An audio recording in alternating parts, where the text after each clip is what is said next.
그의 능력이 그리스도 안에서 역사하사 죽은 자들 가운데서 다시 살리시고 하늘에서 자기의 오른편에 앉히사 모든 통치와 권세와 능력과 주권과 이 세상뿐 아니라 오는 세상에 일컫는 모든 이름 위에 뛰어나게 하시고 또 만물을 그의 발 아래에 복종하게 하시고 그를 만물 위에 교회의 머리로 삼으셨느니라. 교회는 그의 몸이니 만물 안에서 만물을 충만하게 하시는 이의 충만함이니라. 아멘. 오늘 20절의 시작을 보면 그의 능력이 누구의 능력입니까? 하나님의 능력이죠. 하나님의 능력이 그리스도 안에서 역사하사. 이론적으로 말하면 하나님의 능력이라는 건 무궁무진한 거죠. 그래서 우리가 하나님을 어떻게 표현합니까? 하나님을 전지전능하시다 이렇게 표현하죠. 하나님은 능력이 많으신 거예요. 어떤 일이든 가능하신 분이라는 겁니다. 그런데 그렇다고 해서 하나님이 그분의 능력을 함부로 쓰시는 건 아닙니다. 예를 들어서 시간을 거꾸로 가게 한다든지 아니면 역사의 흐름을 과거로 되돌린다든지, 우리가 구약을 보면 여호수아가 가나안 족속과 싸울 때 태양을 멈추게 해달라고 하나님 앞에 기도해서 잠시 멈춘 적은 있어도 하나님이 시계바늘을 되돌리는 것처럼 과거의 일이 잘못됐다고 해서 야, 그거 다시 지우고 다시 만들자, 과거의 역사를 재반복하게 하신다든지 거꾸로 시간을 가서 다시 시작하게 한다든지 그걸 없이 한다든지, 하나님은 그렇게 하신 적이 없으시다는 거예요. 오히려 하나님은 그 실패한 자리에서 다시 시작하십니다.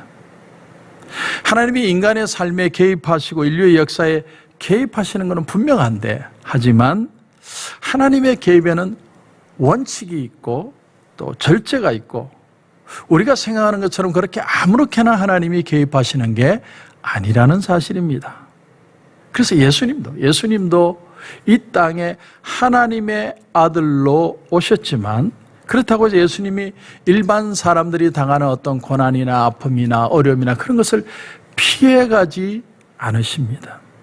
예수님도 사람들이 먹어야 하는 것처럼 예수님도 먹으셔야 되고, 목이 말랐고 예수님도 그런 것을 내가 구하고 찾아야만 되는 그런 것을 똑같이 거치셨지, 예수님이 무슨 내가 하나님의 아들이니까 황태자처럼 나는 그냥 내 능력으로 내가 알아서 살고, 예수님은 절대로 그렇게 세상을 살지 않으셨습니다.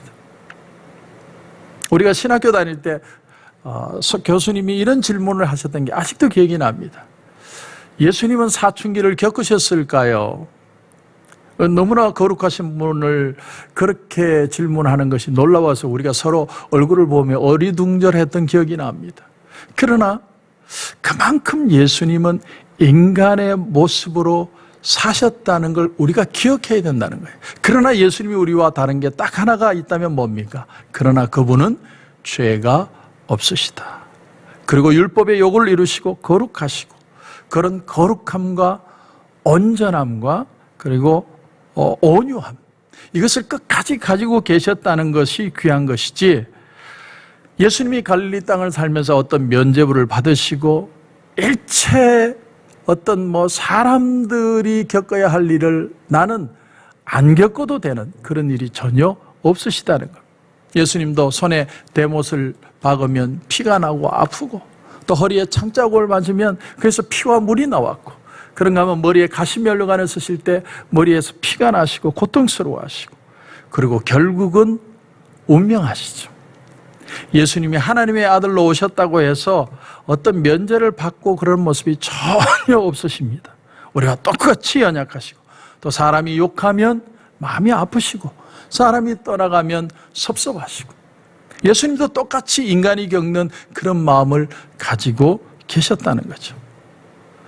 제가 잠깐 재밌는 얘기를 여러분에게 좀 드리면, 제가 이렇게 유튜브로 방송을 계속 올리다 보니까 그게 보기 싫어도 그게 좋아요, 싫어요 그 표시를 하는 게 나오더라고요. 그러면 그게 본의 아니게 눈이 가요. 좋으면 왜 좋아할까? 싫어요가 한 명이라도 있으면 왜 싫어할까? 그게 그냥 괜히 생각이 나는 거예요. 그런데 그렇다고 해서 예수님이 하나님의 권능을 무시한 것이냐, 모르시느냐? 그렇지 않습니다. 예수님이 십자가를 지러 가실 때 뭐라고 얘기를 하십니까? 너는 내가 내 아버지께 구하여 지금 12군단도 되는 천사를 보내시게 할 수 없는 줄로 아느냐? 천사를 동원해서 이 모든 문제 한 방에 다 해결할 수 있다는 거죠. 한 군단은 6,000명이에요. 그런데 12군단도 더 되는 천군전사 동원해서 이 문제 깨끗하게 해결할 수 있지만 묵묵히 십자가의 길을 가시고, 왜냐하면 하나님의 뜻이고 그 일을 이루셔야 하기 때문에 주님은 그 고초를 다 겪으셔 내셔야만 했다는 겁니다. 여기서 이제 예수님께서 하나님이 주신 권세라고 해서 다 사용하는 게 아니라 거기에는 절제와 어떤 원칙이 있고, 그리고 하나님의 거룩한 뜻을 쫓아서 사용하셨다는 걸 우리가 발견하게 됩니다. 그래서 마치 우리가 어떤 불편하고 고난이 오고 어려움이 오면 하나님이 도깨비 방망이처럼 우리 문제를 빨리 샥 해결해 주시고 지나가면 좋겠다, 우리는 그런 기도를 드릴 수 있지만 예수님조차도 예수님이 가시는 그 길에 하나님의 뜻을 따르고 하나님의 뜻을 구하는 원칙이 있다는 것을 우리가 배워야 한다는 겁니다. 예수님도 당신의 능력을 하나님의 일을 하시는 데 쓰셨지만 당신이 어떤 시련을 당하는 것을 건너뛰거나 웨이브 받으시거나 그냥 편안하게 가신 것이 하나도 없으시다는 사실을 우리가 발견해야 됩니다. 예수님이 오병이어로 5,000명의 남자를 먹이시고 그 외에 많은 부녀자들을 먹였지만, 그러나 당신이 배고플 때 돌을 떡으로 만들라는 마귀의 유혹 앞에서 돌을 떡으로 만들어 먹지 않으십니다. 그러니까 예수님에게는 어떤 원칙이 있다는 걸 분명히 보는 거죠. 하나님은 하늘에서 만나도 내리시고 또 엘리야에게 떡과 물을 준비해 주신 하나님이신데, 하물며 예수님도 배고프면 내게 떡을 달라고 왜 요구하지 못하시겠습니까? 그런데도 예수님은 내가 불편하고 힘들다고 하나님이 주신 능력을 함부로 사용하지 않았다는 거예요. 왜냐하면 그건 하나님의 뜻도 아니고 하나님의 능력을 정당하게 사용하는 것이 아니고 하나님께 영광이 되지 않고 하나님의 섭리에 부합되는 일이 아니었기 때문이라는 것입니다. 오늘날 우리가 제일 이해하기 힘든 부분이 바로 이 부분입니다. 하나님이 전지전능하다고 하시면서 왜 우리의 이 고통을 좀 물러가게 해 주실 수 없느냐? 여러분, 왜 이 코로나 바이러스를 샥 하나님이 좀 해결해 주실 수 없느냐? 여러분, 메르스, 사르스 이런 게 뭐 무슨 치료제가 나와서 고쳐진 게 아니에요. 그냥 싹 사라진 거거든요. 바이러스에게 그런 특성이 있대요. 하나님도 우리가 다음날 아침 눈을 떴는데 어느 날 간단 말단 소식도 없이 코로나 바이러스가 싹 사라지게 왜 그렇게 안 해주시느냐네. 하나님이 전지전능하시다면 얼마든지 그렇게 할 수 있는데 왜 우리에게 문제가 있고 고난이 있고 아픔이 있는 채로 그대로 두시고 하나님은 이 길을 걸어가게 하시느냐 하는 것입니다. 여러분, 인간의 많은 문제들을 하나님이 건드리지 않고 그냥 두고 보시는 것 같은 그런 경우를 우리가 많이 겪습니다. 성경을 보면 우리가 알 수 있죠. 노아의 홍수 때 노아로 하여금 그렇게 그 방주를 짓게 하는 기간 동안 그 사람들의 마음을 뉘우치게 하고 회개해서 오히려 그들이 돌아오게 하시면 되지, 왜 노아로 하여금 그렇게 오랜 기간을 방주를 짓는 동안 한 명도 돌아오지 않고 결국은 물에 다 빠져 죽게 하시느냐? 소돔과 고모라를 봐도 알 수 있습니다. 소돔과 고모라를 마치 니느웨 성 회개하는 것처럼 하나님의 말씀을 외쳐서 그들이 회개할 수 있는 기회를 주지, 왜 겨우 롯과 그 딸만 구원을 받는 그런 비참한 현실을 얻게 하셨을까? 이스라엘 백성들이 광야에서 그렇게 40년 동안 광야길을 가며 1세대가 다 죽고 심지어 모세까지 죽고 여호수아와 갈렙만 들어가게 되는 어떤 그런 비참함을 당하게 하셨을까? 그 엑소더스의 영광이 있다면 또한 가나안에 들어가는 영광도 함께 주셔야 하는 거 아니냐? 그러므로 참 우리가 여기서 볼 때 사람에 관한 한 하나님의 뜻대로 되지 않는 부분들이 있다는 것을 발견합니다.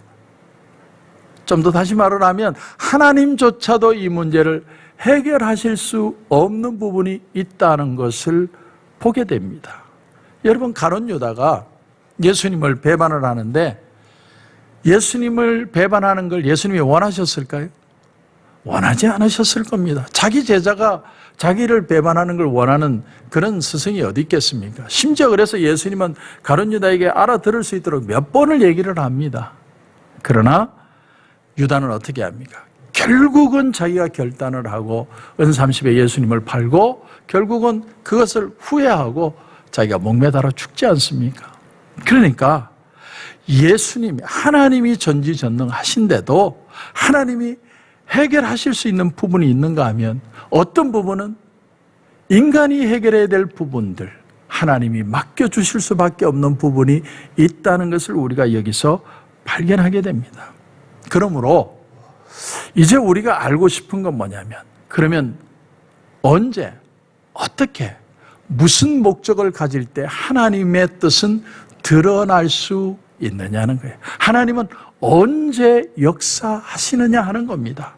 우리가 하나님의 뜻을 구하고 하나님이 내 삶에 역사하고 개입하시고 하나님이 일으키시는 놀라운 일들을 보기를 원하는데, 그런 일들은 어떻게, 언제, 어떤 목적으로, 어떤 방법으로 일어나게 되는 것이냐, 그것을 보여주는 게 바로 오늘 20절 말씀입니다. 20절을 다시 보시면 그의 능력이 그리스도 안에서 역사하사, 여기서 가장 중요한 말씀은 그리스도 안에서 역사하사.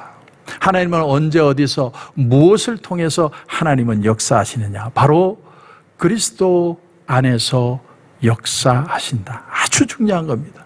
우리가 그리스도 안에 있고 그리스도의 섭리와 그분의 구원과 또 당신이 세운 그 교회와 그 구원의 섭리를 봐야, 그것을 이해해야 그것을 통해서 역사하는 하나님의 능력을 우리가 경험할 수 있고 깨달을 수 있게 된다는 겁니다.